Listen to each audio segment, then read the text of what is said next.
Salut à tous, aujourd'hui je me lance dans un tout nouveau challenge, créer une animation sur un logiciel que je connais pas du tout. Ce logiciel c'est Rive.app. J'ai 3 jours pour explorer tous les tutoriels de Rive et je dois dire qu'il y en a un paquet. Créer une illustration, l'animer et lui ajouter 2 états. Mais vous vous demandez sans doute ce que c'est ces fameux états. Alors laissez-moi vous expliquer d'abord ce qu'est Rive.app. Ça fait bientôt 2 ans que j'entends parler de Rive, mais comme j'utilisais Lotifile et que je pensais que c'était la même chose, je ne voyais pas l'intérêt de changer, sauf que c'est pas du tout la même chose. Lotifile permet de créer des animations dans After Effects et de les exporter en .json avec leur extension.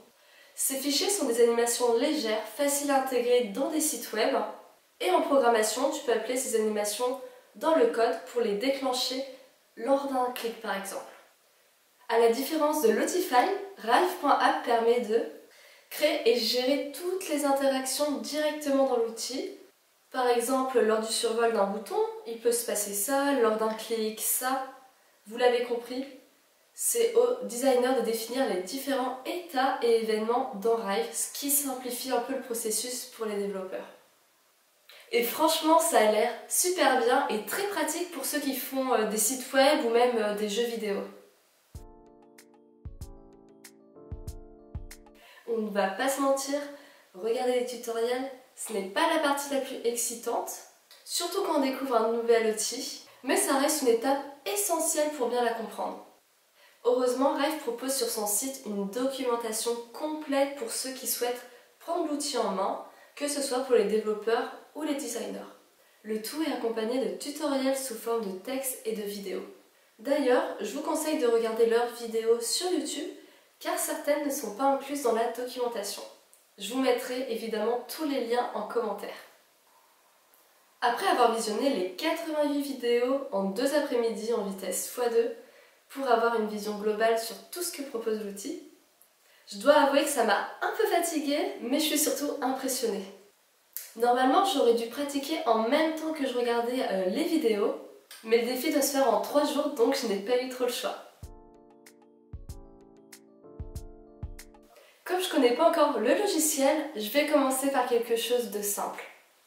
Pour trouver une idée, je suis allée faire un tour dans la communauté de Rive où les créateurs partagent leurs projets. Et là, je suis tombée sur un compte avec des animations vraiment incroyables. Mais bon, on va pas se le cacher, j'ai pas du tout le niveau pour faire ça. Je vais donc partir sur une animation plus simple comme celle-ci. Je vois bien un effet de suivi du mouvement de la souris et j'ajouterai un événement au clic où le personnage fermerait les yeux. Pour trouver des inspirations de visage, je me suis rendue sur Pinterest et Dribbble. Et je pense créer un personnage féminin dans ce genre de style. Sur le moment, je n'ai pas trop réfléchi. J'ai laissé place à ma créativité en m'inspirant du moodboard pour créer la forme du visage, le regard et le nez. Je trouve le résultat assez réussi, surtout que ça faisait un moment que je n'avais pas dessiné de visage. Ensuite, sur Illustrator, j'ai commencé à vectoriser l'illustration.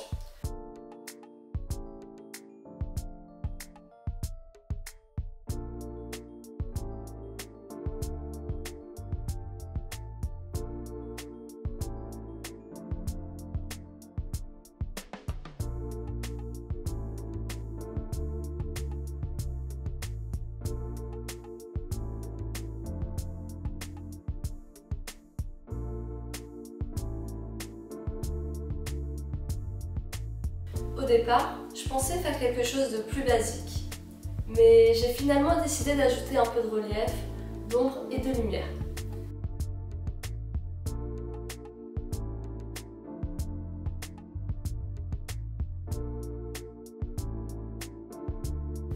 Tout s'est à peu près bien passé, sauf pour le nez.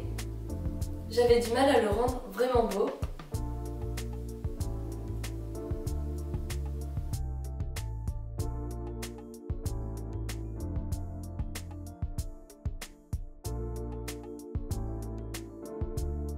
Mais j'ai fini par trouver un truc qui allait à peu près, vous allez voir ça tout de suite.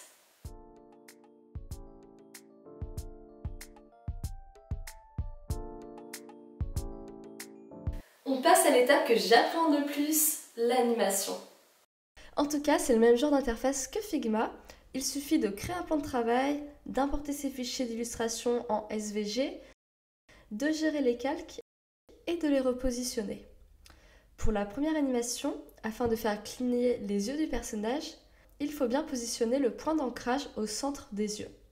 Pour cela, je fige les objets en appuyant sur la touche Y. Une fois terminé, je me rends dans Animate, une interface plus simple et intuitive qu'After Effects. Pour animer le clignement des yeux, je modifie simplement l'échelle en Y, passant de 0 à 100% avec une courte pause. Je nomme cette animation clic.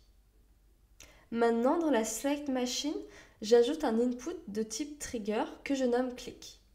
Ensuite, j'ajoute un listener en sélectionnant l'œil concerné.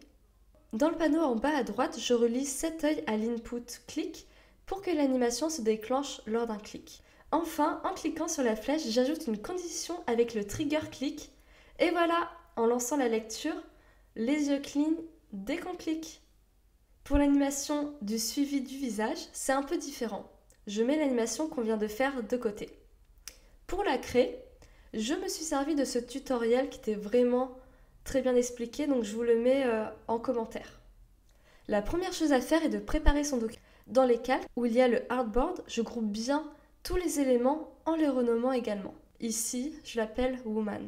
Après, j'ajoute les contrôles en le plaçant au centre de l'objet, enfin de là où vous voulez qui est le tracking.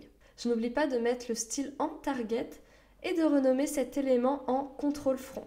Je duplique ce contrôle front et le nomme contrôle back. Comme ça, on a les deux. Ensuite, il faut relier les contrôles.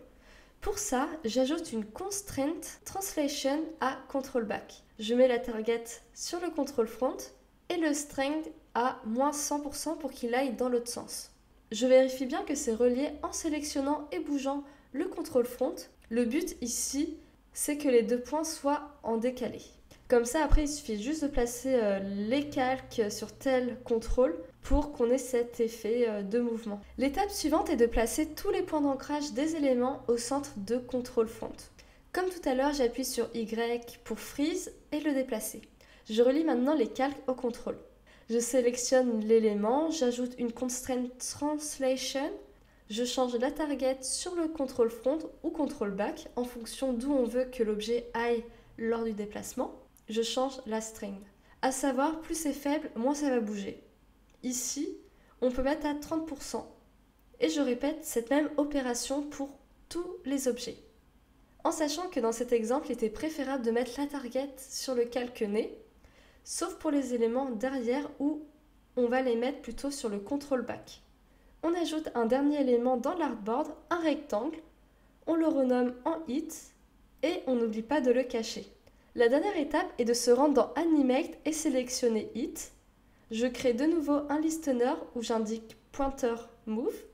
Je mets également en cible le rectangle Hit et dans le Move le target Control Front comme c'est lui qui bouge tout. Normalement, là, si j'appuie sur Play, ça doit marcher. Et je croise les doigts pour que ça marche. Et voilà, c'est la fin de la vidéo, j'espère que ça t'a plu. N'hésite pas à me dire en commentaire ce que tu penses du résultat final. Et surtout, n'oublie pas de t'abonner pour ne pas manquer mes prochaines vidéos. D'ailleurs, si tu veux plus de conseils, je poste régulièrement sur LinkedIn, donc n'hésite pas à aller me rejoindre là-bas. Sur ce, à la prochaine!